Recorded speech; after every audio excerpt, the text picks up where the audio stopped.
Já conhece a loja do canal Operação Policial? Aqui você encontra todos os produtos com as marcas das nossas séries. São canecas, cadernos de anotação, cadernos universitários, canetas e muito mais. Aliás, que tal começar a sua coleção agora mesmo?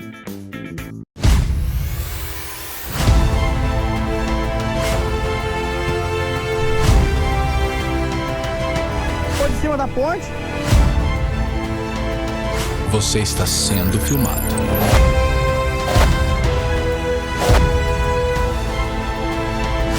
Você vê que ele desseca só metade. Isso é coisa do Champinha.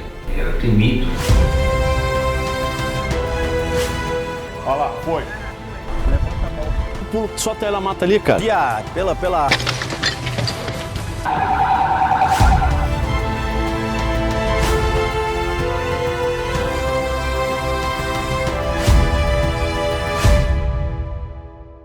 Na madrugada do carnaval do dia 14 de fevereiro de 2018, em Pontal do Paraná, no litoral paranaense, 12 vidas se cruzariam para sempre.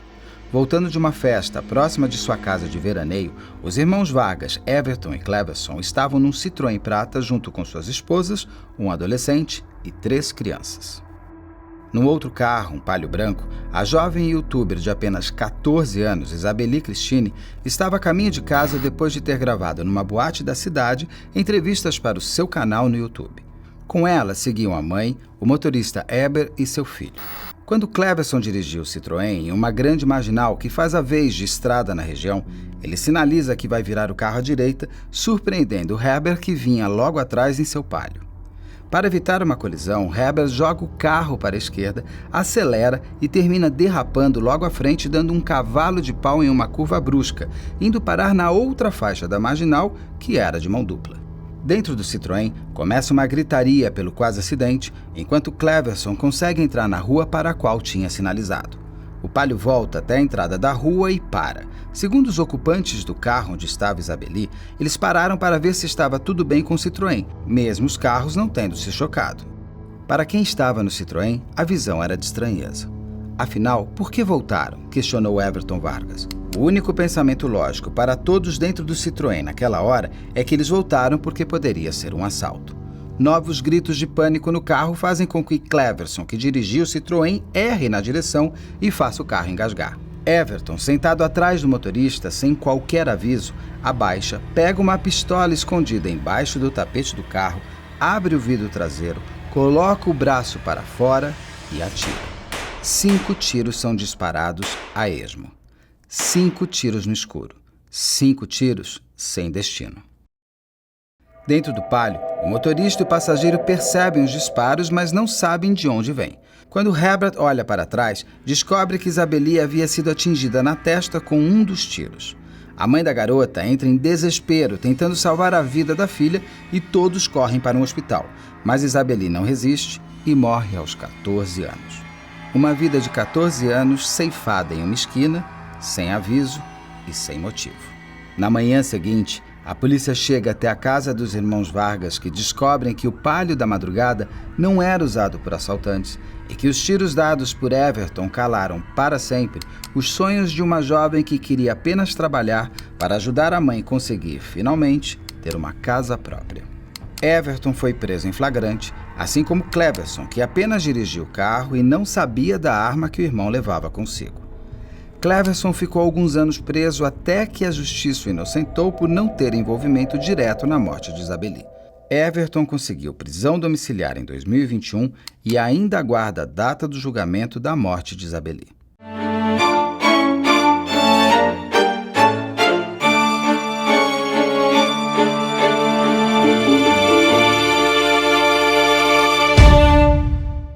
Olá, eu sou Beto Ribeiro, roteirista e entrevistador, e ao lado de Carla Buquerque, diretor do Investigação Criminal e do canal Operação Policial. Eu converso agora com a doutora Vanessa Alice, a doutora do Paraná, que já esteve junto conosco em vários casos, em vários crimes elucidados por ela, inclusive, que já nos deu várias entrevistas, hoje está de volta ao canal para falar sobre o caso da youtuber Isabeli Cristine, o crime que aconteceu no dia 14 de fevereiro de 2018 e que ainda não foi a julgamento. Doutora, para começarmos, muito obrigado pelo seu tempo, mais uma vez, que eu sei que é um tempo escasso, mas é sempre importante a gente poder contar com o trabalho dos policiais para contar essa história e as pessoas entenderem melhor como é que é o trabalho todo. Para isso, eu vou começar com a pergunta que é clássica, que a senhora já sabe qual é, doutora. Que caso é esse? Boa tarde, Beto. Então, esse caso, né, aconteceu quando nós estávamos em plena Operação Verão, trabalhando no litoral do Paraná.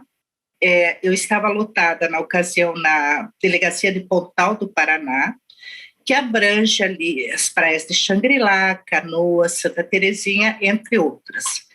Esse caso ocorreu quando a Isabelle, que é a youtuber, ela tinha ido fazer uma entrevista no balneário de Xangri-Lá e estava retornando quando, por volta de 10 para 1 da manhã, tinha um carro parado na pista da esquerda da PR, que liga as praias ali, e ele estava parado na pista da esquerda e fez uma conversão para a direita.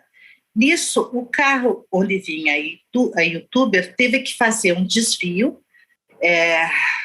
forçado e acabou, então, segundo o motorista, o Herbert, girando na pista. E o carro que acabou causando esse transtorno no trânsito entrou à direita, parou. O carro onde estava a youtuber parou na esquina onde essa rua, onde esse carro entrou, e o passageiro desse carro desembarcou e acabou efetuando vários disparos em direção ao veículo onde estava a Isabelle. E um desses disparos atingiu a Isabelle na cabeça, levando ela. Doutora, esse caso foi às 10 para 1 ou às 10 para as 2 da manhã? 10 para as 2 da manhã. 10 para as 2 da manhã, É 1h50, né? Por aí que eu vi as imagens, assim. Então tá. Porque às vezes também aquele horário podia estar errado, mas Não, certo, 10 para as 2, eu me expressei mal. Esse é um caso que parece, quando eu estudei ele, não parece de maneira nenhuma um crime premeditado ou alguma coisa, tanto que a ligação entre as pessoas, entre os personagens todos, é inexistente até o momento do ato. Então, para isso, eu queria que a senhora me ajudasse a construir um pouco para a gente entender quem são essas pessoas envolvidas. Quem são os que eu chamo de irmãos Vargas, né? O Everton e o Cleverson Vargas. Quem são esses irmãos? Quantas pessoas estavam nesse carro? Onde eles estavam? Se a senhora puder me contar um pouco o contexto desse primeiro carro, desse Citroën Prata, eu agradeço. Então, o Everson e o Cleverson são 2 irmãos, residem num bairro aqui em Curitiba e estavam com as famílias passando o feriado de carnaval no litoral do Paraná. Eles haviam ido num bar chamado Mistura Fina, no balneário de Santa Terezinha, onde haviam consumido bebida alcoólica, cerveja, e estavam com as esposas, com os filhos e com um sobrinho. Ao todo, tinham 7 pessoas dentro do veículo. Na volta, então, era o último dia de carnaval, era terça-feira de carnaval.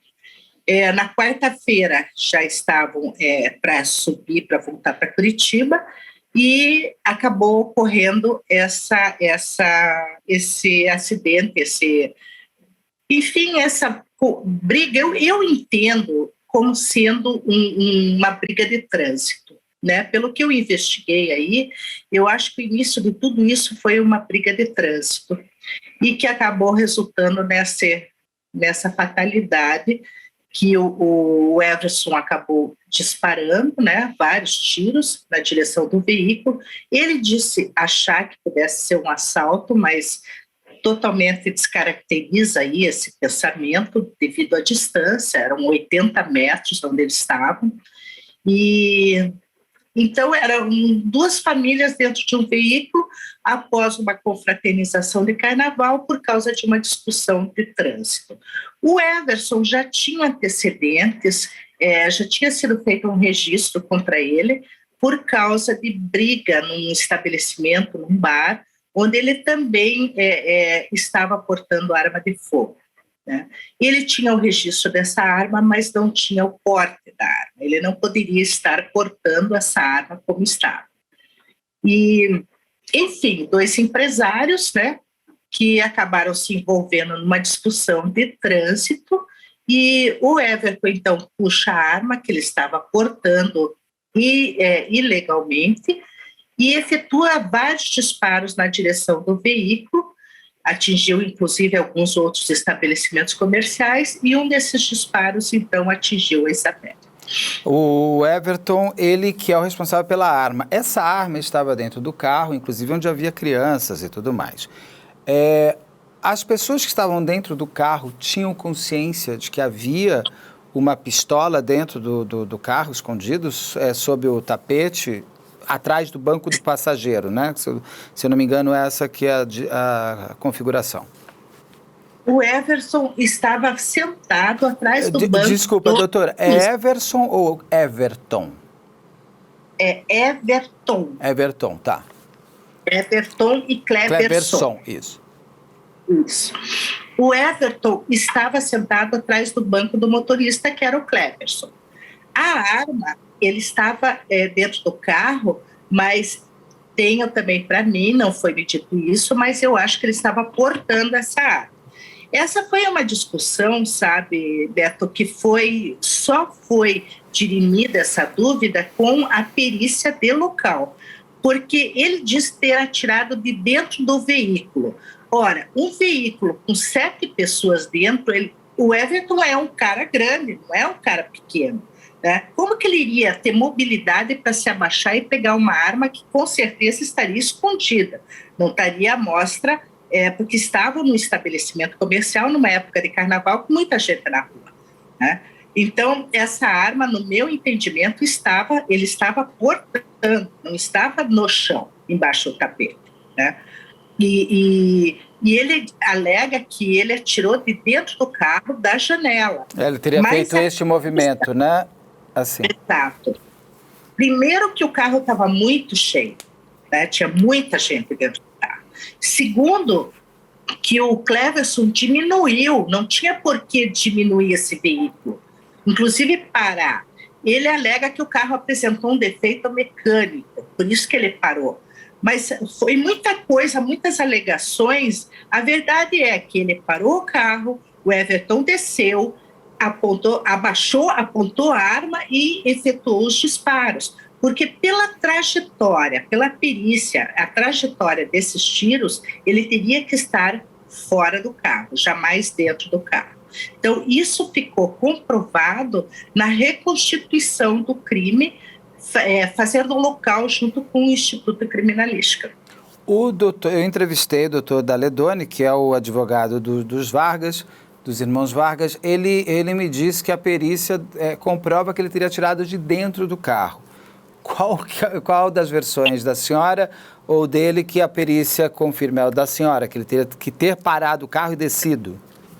Exatamente. Eu participei de toda a perícia no local, né, do início até o final. Acompanhei passo a passo o perito e ficou claro que o Everton desceu do carro para atirar. Mas o doutor Daledoni, um grande advogado aqui da nossa capital, ele contratou peritos particulares, né, e que afirmam que os tiros foram de dentro do carro. Infelizmente, para a defesa, o que vale é a perícia técnica, que é do Instituto Criminalística, que é o oficial. E o oficial foi bem claro comigo, né? Eu não tive acesso a esse laudo depois, mas comigo, ainda no local, na reconstituição, o perito foi muito claro dizendo que não teria como, de dentro do carro, os projéteis ter atingido os locais onde atingiu. Ou seja, então as pessoas que estavam dentro do carro sabiam que o Everton estava com uma arma e estava atirando. Porque se parou o carro e desceu, todo mundo viu. Essa foi uma das razões, Beto, que inclusive o irmão dele, o Cleverton, foi autuado em flagrante também, né? Porque eu entendo que no momento que ele para o carro para o irmão descer e atirar, ele está conivente com aquilo que o irmão ia fazer. Embora ele não tenha disparado, ele não estivesse com a arma em mãos, ele para o carro para que o irmão desça e efetue os disparos. E os outros adultos, que se eu não me engano também estavam as duas esposas, uma do Cleverton e a do Everson, a do Cleverson e a do Everton estavam dentro do carro, e também estaria até um adolescente de 17 anos. Essas pessoas mais... As crianças são crianças, não entrariam na história, mas essas pessoas adultas e esse jovem quase adulto, eles também não seriam coniventes?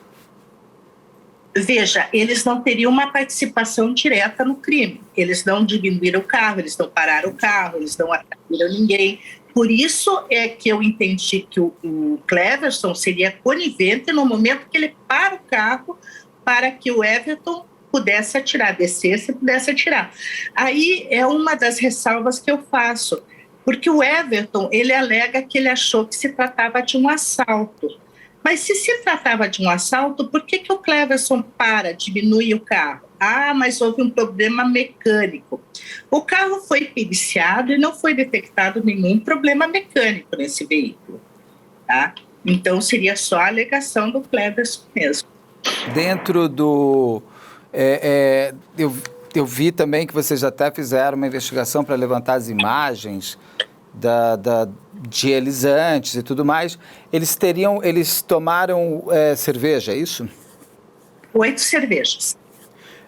Foi necessário o exame para ver se eles estavam alcoolizados quando vocês os prenderam, ou já não precisaria mais? Não, porque eles foram presos no dia seguinte, próximo à hora do almoço já. Então, já não estariam mais sob efeito do álcool naquele momento. E como eles próprios, posteriormente, no segundo interrogatório, eles disseram que tinham consumido bebida alcoólica, não foi nem necessário fazer o etilômetro, né, o exame para averiguar o teor alcoólico, porque também já tinha se passado bastante tempo do horário do fato, né? Eles foram presos no dia seguinte ou no mesmo dia porque o caso acontece no dia 14 na madrugada do dia 14. Eles foram presos no mesmo dia, não no dia seguinte?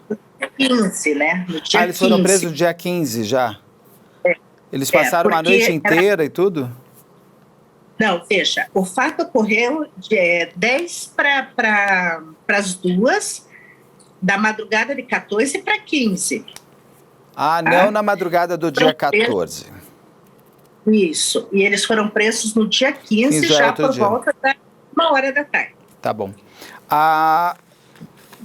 Agora, só para eu entender um pouco também, o outro carro, né?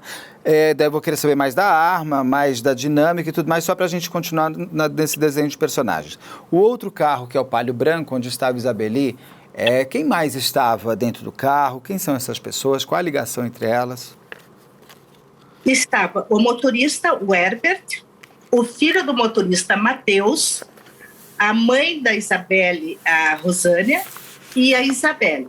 A Isabeli estava posicionada atrás do motorista, a mãe da Isabeli ao lado dela, atrás do Matheus no banco do passageiro e o Herbert, que era o motorista, no banco do motorista. E as famílias Vargas e as pessoas que estavam dentro do Palio nunca tinham se visto, não se conversa, não tinha nada. A dinâmica, eu vi algumas coisas também ali de imagens, poucas imagens, porque não há tantas imagens assim, mas parece que o carro o Palio Branco, ele passa meio que numa velocidade um pouco mais... ali, qual foi a dinâmica? Ali, a senhora já me explicou no começo, mas eu digo o seguinte, houve uma possível, como a senhora fala também da briga de trânsito, porque o Herbert, ele passa e ele volta e para Ele poderia dar um cavalo de pau ali por causa da areia? Ele podia ter dado uma ré embora. Ele alega, Beto, que houve esse cavalo de pau, o carro rodopiou. E aí ele se viu obrigado a fazer a volta e voltar. Mas a perícia diz que não houve esse cavalo de pau, tá? por causa da lombada. Tinha logo em seguida ali uma lombada, ele não poderia passar ali em tão alta velocidade a ponto de rodopiar. A perícia diz que não. Então, o que ficou claro para nós ali, sou bem clara ao dizer que com o trabalho da perícia, foi que ele passou, houve essa derrapada por causa da areia. Ele teria voltado e parado o carro aonde estava a rua onde o carro dos autores ali entrou. Ou seja, Então, podia ser até uma provocação para uma briga, alguma coisa assim. Poderia ser. Isso não ficou. Ele alega o que, o Herbert, para ter voltado? Porque ele poderia ter dado uma ré, ou ele realmente tem que voltar até esse ponto, tem aqueles tijolos que ficam no meio, às vezes esqueci o nome agora, que às vezes esses tijolos dividem duas pistas. Ele realmente teria que dar essa volta ou ele não? Ele volta porque quer? Ele rodopiou. Se ele rodopiou, ele teve que voltar para fazer a volta de novo e continuar sentido onde ele estava indo. Então, ele parou de frente, digamos, para onde ocorreu o fato ali, né? Então, ele teve que voltar e continuar. Nessa volta, ele acaba, então, parando ali na esquina, porque ele estava com o carro parado quando foram feitos os disparos. E por que ele para? Foi devido ao rodopio do veículo. Não, mas ele rodopia aqui na frente, volta para cá, volta e ele poderia ter continuado reto. Ele para na esquina onde o carro, esse Citroën dos irmãos Vargas, já estava descendo a rua. Por que ele para aqui? Porque o Citroën também estava parado ali embaixo. O Citroën também viu o carro voltar e parou. Mas não, entendeu? O que eu quero dizer assim, não seria uma lógica até ir embora? Até para evitar Sim. esse fim todo? Tanto para o Citroën, o motorista para todo mundo. Os dois. Por isso que eu digo que, no meu entendimento, e na da perícia também, o que houve ali foi uma discussão de trânsito, e essa parada de ambos, nada mais do que uma provocação, tanto de um para o outro, entendeu? Esse é o meu entendimento.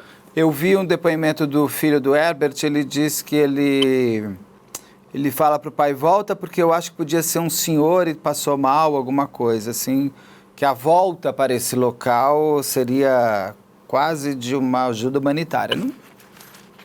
Isso não foi dito na fase de inquérito policial. Tá, eu vi depois. O que foi dito na fase de inquérito é que o carro rodopiou e ele se viu obrigado a retornar. Tá? Foi isso que foi dito. E o que ficou comprovado pela perícia, que naquele espaço, devido à lombada, não teria como o carro ter rodopiado, tá? Em função dessa lombada. E dentro do palio onde estava a Isabeli, e a mãe, imagino que numa volta dessas pessoas devam ter ficado mais assustadas. Eu, se estivesse no banco de trás de um carro, talvez tivesse ficado, né, porque você não está esperando. A mãe da Isabeli viu, sabe, o que ela conta desse momento ou apagou da memória dela? E simplesmente houve essa fechada, né? E que ele voltou, né? Quando ela diz ele voltou, ela dá a entender que o carro teria rodopiado, né? Ele voltou e depois voltou novamente. Agora, o que não ficou explicado foi o porquê que ele parou naquela esquina. Assim como o porquê o Cleverson parou o carro também. Então, eu entendo que no momento que o Cleverson e o Everton viram que o carro voltou, eles pararam e ele já se preparou para atirar. E o Herbert, quando ele voltou e viu o carro parado, ele também parou.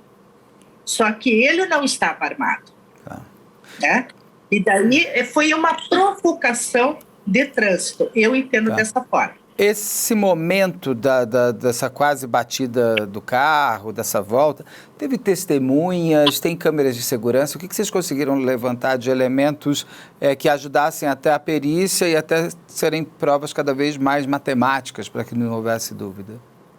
Nós pegamos algumas câmeras de segurança testemunhas não havia, mas câmeras de segurança sim, que mostram o carro voltando, parando e esse carro descendo. Ou seja, as imagens muito ruins, sabe, Beto? Não dá para você ter uma noção muito boa do que estava acontecendo. Era à noite, os faróis acesos, com uma luz muito forte, então você não tem como ter uma noção boa do que ocorreu naquele momento. Mas dá para ver quando ocorre que o Citroën vai entrar à direita, estando parado na pista da esquerda. E o Palio, então, passa. Isso a gente consegue ver. Agora, se ele rodopiou, se ele voltou, isso já não tem mais alcance, essa câmera. E até se o Everton desceu ou não do carro, tem câmeras que mostram isso? Não, porque era uma rua paralela à PR, e dali não existiam câmeras, não existiu nada que pudesse nos auxiliar nisso. O fato de eu afirmar que ele desceu está na afirmativa da perícia, do perito. Era uma terça-feira de carnaval, segundo eu li em todo o processo e tudo mais. Assim como a família Vargas bebeu as 8 cervejas, o Herbert e o filho dele, eles beberam? Foi feito exame para saber se eles estavam com álcool no corpo, drogas ou alguma coisa assim? Não foi feito exame pela mesma razão que não foi feito também nos irmãos, porque já havia se passado um período quando o caso chegou à polícia. Tá. Então, não foi feito o exame ali naquele momento. Mas, segundo a mãe da Isabelle, né, não houve consumo de bebida ali por parte deles. Mas não foi feito exame, não. Dos irmãos Vargas, vocês conseguiram levantar as imagens de eles nessa festa de carnaval, sentados e bebendo as cervejas. Vocês chegaram a ver se tinham imagens onde o pessoal do Herbert estava para ver se eles também não tinham consumido álcool? Não. Porque o pessoal do Herbert estava a serviço da Isabelle e da Rosane. Eles estavam a trabalho, digamos assim, porque a Isabelle estava fazendo uma entrevista nesse estabelecimento comercial. E tinha acabado a entrevista e já estava indo embora para casa. Então, eles estavam como motorista da Isabelle e da Rosane. Não estavam numa festa, digamos, né? A senhora me contou agora há pouco que o Cleverson e o Everton já tinha alguns antecedentes criminais, é isso que vocês levantaram? Veja, não havia inquérito ainda, uma ação penal. Nós encontramos 2 boletins de ocorrência contra o Everton, um deles, inclusive, por causa de confusão em estabelecimento comercial com arma de fogo. O Herbert e o filho dele também foi necessário levantar se eles tinham antecedentes criminais, alguma coisa desse? Foi feito esse levantamento, não havia antecedentes. Não teve nada. Uma pessoa que carrega uma arma é algo que é sempre preocupante, porque policial sabe utilizar armas, as pessoas sabem para que é e tudo mais. Por que ele levou aquela arma naquele dia? Era comum eles saírem armados?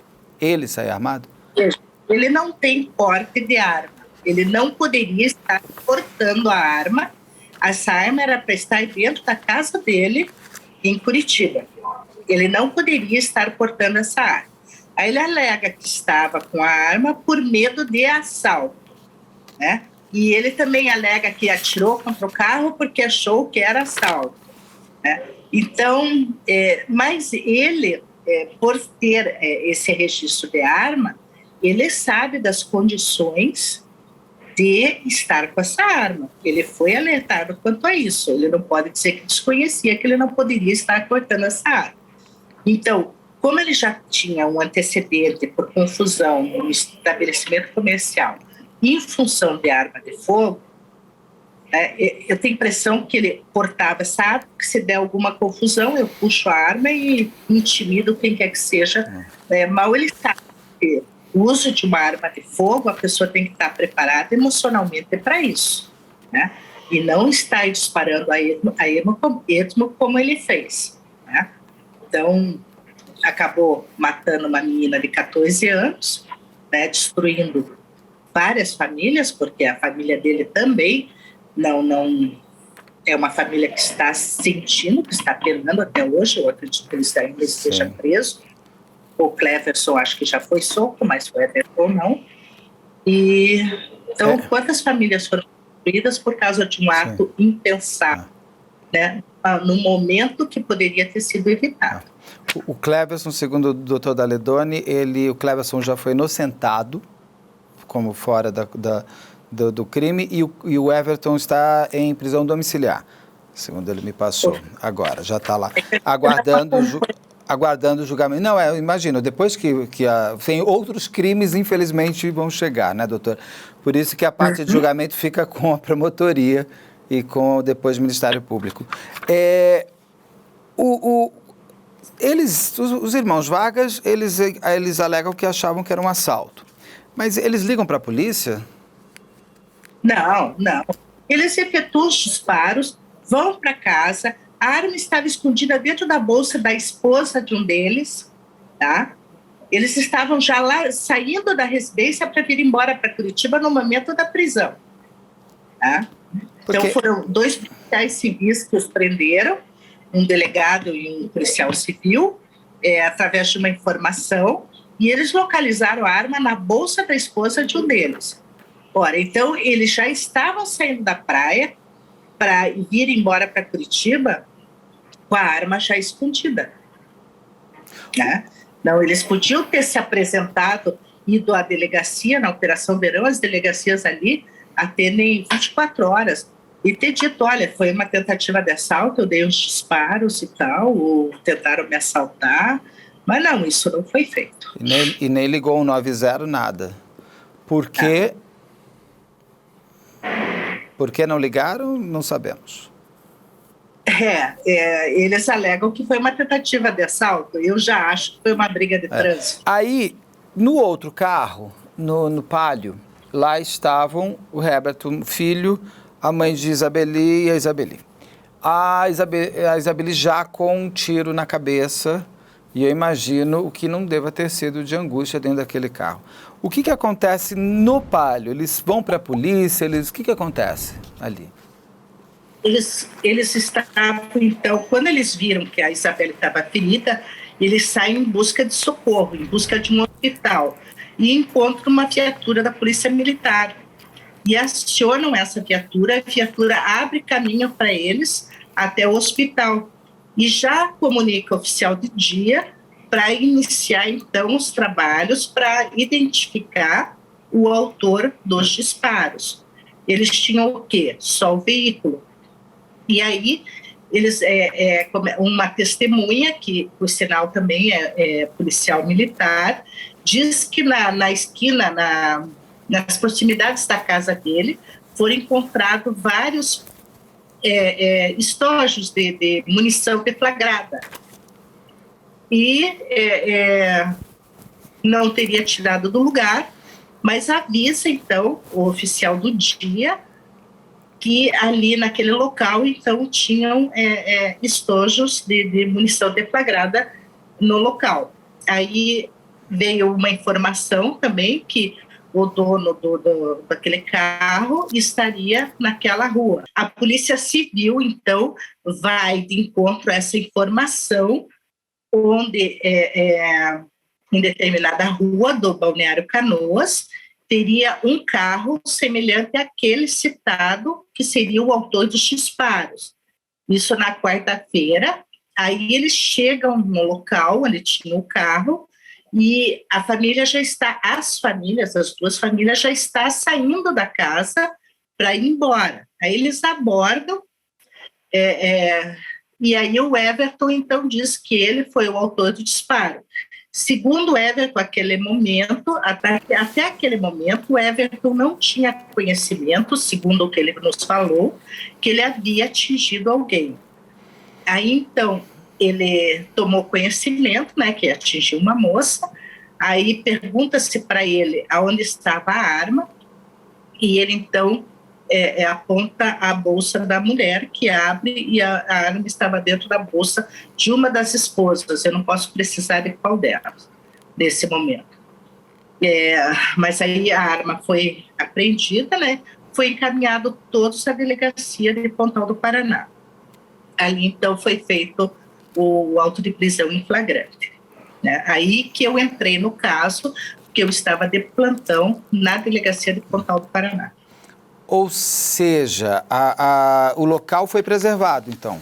A testemunha que era policial, inclusive, preservou o local, o que ajuda muito, inclusive, na elucidação do caso. Existem testemunhas, não fora do carro, mas dentro do carro, dos dois carros, que são sempre testemunhas um pouco complicadas, porque elas podem estar levando a informação para um caminho ou outro. As pessoas que estavam dentro do Citroën, principalmente as duas mulheres adultas, elas falam alguma coisa? Elas falam que o carro parou e o Everton desceu do carro? O que elas falam quando elas vão testemunhar sobre o caso? Na realidade, por serem esposas, elas não são consideradas testemunhas, né? Elas são apenas informantes. E elas não se pronunciaram com relação aos fatos. Tá? Não se pronunciaram. Assim como o Everton e o Cleverson, num primeiro momento, também não quiseram se manifestar acerca dos fatos, né? Se reservaram o direito de falar somente em juízo. Até por esta razão foram os dois autuados em flagrante, porque não se tinha naquele momento quem seria o autor dos disparos. Né? Aí depois, no conduzir das investigações, foi que o advogado, o doutor Daledônia, o doutor Renan, solicitaram um novo interrogatório para os clientes. Eu já estava até em Curitiba, desci, os interroguei em Matinhos, foi quando eles deram a versão deles sobre os fatos. E aí, então, eu relatei esse inquérito e encaminhei à justiça. E as pessoas, em especial o Herbert e o filho dele, eles falam se viram se o Everton desceu do carro e atirou? Ou eles não conseguiam ver? Eles não viram, né? Um deles, se eu não me engano, o Matheus, fala que ele atirou de dentro do carro, mas uma distância de 80 metros à noite, né? Com a luminosidade dos disparos de uma pistola. Não tem como se definir se essa pessoa está fora ou dentro do carro, né? É muito difícil você conseguir definir isso de noite, no escuro, com a luminosidade dos disparos. Sim. Agora, uma coisa é certa, um carro com 7 pessoas dentro, uma pessoa de um porte avantajado, fazer isso aqui para tirar é muito difícil, né? Esse crime podia ser ainda pior, uma vez que podia ter acertado outras pessoas. Acho que foram 5 disparos, foram 4 disparos. Foram 5 disparos. Foram 5 disparos. 5 disparos ao léu, assim, 5 tiros no escuro, é sempre muito perigoso, né? Independente se você via pública, né? Podia ter entrado. Via pública. Porque eu vi ali as fotos da perícia, entraram outras balas, se alojaram dentro de uma igreja, dentro de outros lugares, que poderia ser uma casa, que poderia ser... Podia ter matado uma pessoa dormindo dentro da sua própria casa. Ou uma pessoa que estivesse passando na rua, ou um outro veículo que estivesse passando. Por isso que eu repito, sabe, Beto, arma de fogo é para quem tem controle emocional, controle psicológico. Se não tiver, não use arma de fogo. Porque situações como essa podem vir a ocorrer para quem não tem o preparo emocional. O Everton se mostrou, pelo menos, angustiado, preocupado, triste, culpado por ter atirado 5 tiros no escuro? Olha, no começo não. No começo eles se mantiveram, como eu te falei, só vamos falar em juízo, não estavam arredios. Mas depois, conforme a gente foi conversando, né, eles foram também orientados pelos advogados, aí eles começaram a ficar mais conversadores, e nessas conversas eles diziam sim que estavam chateados com o que aconteceu, arrependido, né, que acreditavam que era um assalto, por isso que dispararam, mas acreditar que é um assalto e você dispara com 80 metros de distância, é difícil isso acontecer, né? Principalmente para alguém que tem um registro de arma de fogo, né? Então, é meio difícil. E o risco de um tiro, mesmo se for para cima, a bala cai. Ela, assim, não se atira ao léu, não se atira para onde não se vê, né? O que mudaria muito, muda muito, inclusive, no crime, no tamanho do crime para eles, se ele parou o carro, desceu, atirou, ou se ele atirou de dentro do carro? Veja, se ele parou, na realidade não muda, ele atingiu uma pessoa estando dentro ou fora do carro. Isso foi uma discussão que surgiu quando nós fizemos a reconstituição do local, né? Porque ele afirmava que foi de dentro do carro, e o perito dizia que não, que foi de fora do carro. De qualquer forma, o Cleverson diminuiu e parou. Ora, se eu estou com medo de um assalto, eu toco o carro. Eu não vou parar o veículo. Você foge, né? Então, não muda em nada os fatos, porque ele inadvertidamente, né, de forma imprudente, negligente, ele pega a arma, estando dentro do carro ou fora do carro, e dá vários disparos que poderiam não ter acertado somente a youtuber ou qualquer outro passageiro daquele veículo. Poderia ter acertado outras pessoas, era uma época de carnaval, a rua estava cheia de gente, né? Então, embora ali naquele local não tivéssemos testemunhas, mas poderia, sem dúvida alguma, ter acertado outras pessoas.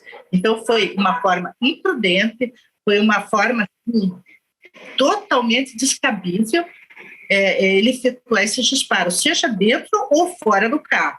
Eu me baseio, como falei já inicialmente, numa perícia técnica, onde o perito foi categórico em dizer ele desceu do carro para atirar pelo ângulo, pela trajetória dos disparos, onde os projéteis acertaram. Então, ele foi categórico em dizer ele não estava dentro do carro. Doutora, no mínimo irresponsável, né? No mínimo. Se não tivesse matado ninguém, já era irresponsável, mas além de tudo, foi... Só para confirmar, dentro do Palio não havia ninguém armado? Não, ninguém. Tá. Dentro da investigação, que eu quero entrar na perícia, só para a senhora já me contou como é que a investigação chega até eles, porque por pouco poderia nada não terem chegado até eles. Por pouco, se não tivesse tido esses poucos elementos de um policial ser uma testemunha, de saber do carro, de quem poderiam nem terem sido descobertos, né, se bobear. A perícia, foi necessário fazer a perícia para ver, apesar de ser uma pistola e ficar pouco resíduo de pólvora, foi feita perícia no Cleverson e no Everton para confirmar que quem atirou foi o Everton, ou ou dentro do carro, se tem pólvora dentro do carro, fora do carro, alguma coisa assim, para comprovar, não? Não foi feito o resíduo gráfico, porque ele já falou que foi o autor, já entregou a pistola, embora no interrogatório ele não tenha se manifestado inicialmente, mas ele, no momento da prisão, ele já disse, não fui eu que atirei, a pistola está aqui, não houve necessidade de resíduo gráfico. E eu tenho que lembrar que um auto de prisão em flagrante, nós temos pouquíssimos dias para relatar esse inquérito e encaminhar esse inquérito à justiça, né? Então, a gente faz as perícias que são necessárias ao esclarecimento dos fatos. O resíduo gráfico não se fazia necessário naquela ocasião em função de que houve uma confissão. Ele confessou que ele atirou. A arma é minha, eu atirei. Então, não havia necessidade. E precisou fazer confronto balístico para saber se a bala era do revólver ou não? Não precisou confronto, porque isso é feito quando a gente encaminha a arma para a perícia, automaticamente já é feito essa perícia. A autópsia, o exame necroscópico da Isabeli trouxe algum elemento a mais para a investigação? Ela morreu de quê? Não, ela morreu em razão do ferimento, né, na cabeça. Não houve nada que de novo para a investigação. Na perícia, se conseguiu confirmar se os carros estavam em alta velocidade, não estavam em alta velocidade? Isso é também importante, não é? Sim, de certo modo é importante no momento que o Eberton fala que quando ele foi fechado ele rodopiou, mas por estar em alta velocidade. Mas a perícia diz que devido àquela lombada ali, ele não poderia ter rodopiado, porque a lombada frearia o veículo, de qualquer forma. Mesmo que ele estivesse em alta velocidade, ao passar pela lombada, o carro segura já impedindo esse rodopio. Isso foi a perícia que me explicou. Então, na realidade, ele realmente voltou. Daí porque eu entendo que se tratou de uma discussão de trânsito. Ou seja, a volta dele é por desejo, não por obrigação de volta. Ele voltou porque o carro entrou ali à direita, eu entendo que ele fez a volta e voltou em função desse desentendimento. A reconstituição foi feita com todos presentes, inclusive com os irmãos Vargas. O que mais de elementos trouxeram, além de todos esses que a senhora me explica, que inclusive a sua investigação ela é toda baseada na perícia? Sim, foi feito com todos os presentes, né? Claro que não faltou a vítima, né? Óbvio, mas a mãe da vítima, inclusive, estava no local e o Herbert, todos eles no local. E eles afirmavam exatamente aonde foram fechados, aonde o carro desceu, aonde o menino Everton atirou. Tudo isso foi medido, foi uma perícia de excelência, porque foi medida as frenagens, foi medido o local onde ele disse que recebeu a fechada, aonde ele disse que rodopiou, aonde o carro virou, desceu, a trajetória do disparo da arma para atingir uma porta de aço, para atingir o veículo, para atingir... Tudo isso foi feito com todo cuidado pelo perito, medindo o espaçamento todo, e daí as conclusões técnicas dessa perícia. Os estojos das balas corroboram onde foram encontrados de ele ter descido do carro, porque pelo que eu vi tinha uma aqui, uma aqui, uma aqui. O que ele teria feito? Ele desceu e saiu andando em direção ao tiro, não? Não, quando o estojo de pistola, ele ejeta, né? Então, ele pode ter ido um pouco mais para frente, um pouco mais para trás, depende da posição. É mais um fato que nos auxilia em que ele não teria tirado de dentro do carro, né? Tá certo. Tem mais algum ponto, doutora, desse caso, da sua investigação que eu não perguntei, que seria importante a gente conversar sobre? A motivação foi a briga de trânsito.